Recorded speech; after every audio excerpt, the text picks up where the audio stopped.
आचार्य प्रशांत को आर्थिक सहयोग क्यों करें? सामान्य मानव मस्तिष्क में ऐसे प्रश्नों का उठना स्वाभाविक सी बात है कि आचार्य जी को आर्थिक योगदान क्यों करें। इसको आप एक उदाहरण के जरिए समझिए।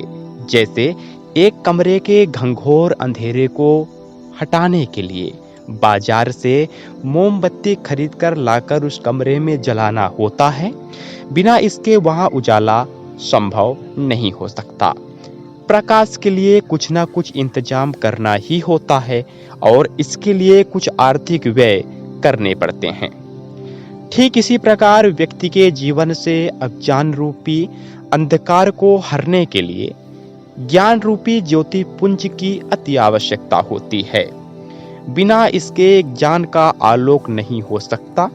मानव का वह तबका जो सत्य असत्य, कर्तव्य अकर्तव्य और ब्रह्म प्रकृति में अंतर को नहीं जानता, जो कुंठित समाज द्वारा निर्मित प्रथाओं और परंपराओं के बोझ तले दबे होने के कारण असहनीय पीड़ा से करा रहा है, इसके बावजूद उनका विरोध करने की हिम्मत नहीं जुटा पा रहा है। अर्थात सही को सही और गलत को गलत कहने की साहस नहीं जुटा पा रहा है। ताल ठोक कर सत्य के पक्ष में खड़ा नहीं दिख रहा है। धर्म के नाम पर पाखंडियों का शिकार होता जा रहा है। विभिन्न प्रकार के आडंबरों और प्रपंचों में फंसता जा रहा है। अर्जुन की तरह मोह रूपी निद्रा में प्रवेश कर कर्तव्य विमूढ़ता को प्राप्त हो रहा है। अर्जुन को तो सही समय पर कृष्ण और उनका उपदेश प्राप्त हो गया था, जो उसके संतापों का हरण करके कर्तव्य का ज्ञान कराकर उसे कर्तव्य विमूढ़ता से बचा लिया था। तो ऐसे लोगों तक सुलझे हुए किसी महामानव के सार्थक उपदेश को पहुंचाने के लिए कुछ आर्थिक सहयोग की आवश्यकता सामान्य बात है।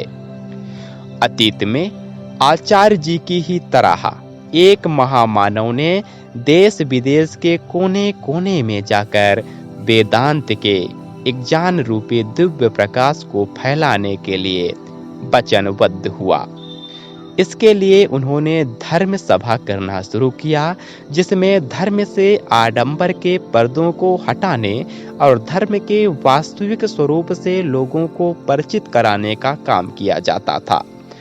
हम बात कर रहे हैं स्वामी विवेकानंद की, जिन्होंने शिकागो में जाकर कुछ आर्थिक सहयोग की उम्मीद की ताकि मिशन को सफलता मिल सके।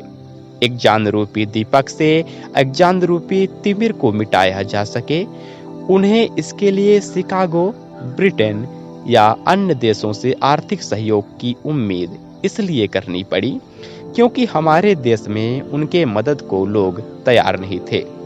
शिकागो में भी वहां स्थित भारतीय धार्मिक संस्थाओं और धर्म के ठेकेदारों द्वारा उनका विरोध किया गया। उन्हें कपटी कहा गया और भारत का प्रतिनिधित्व मानने से इनकार कर दिया गया। उन्हें अपने ही देश के अधिकांश लोगों द्वारा परेशान किया गया ताकि धर्म के नाम पर पाखंडियों की दुकान चलती रहे। इसके बाद भी स्वामी जी से जितना हो सका उन्होंने किया। अब तो आप समझ गए होंगे कि आचार्य जी की संस्था को आर्थिक सहायता क्यों जरूरी है।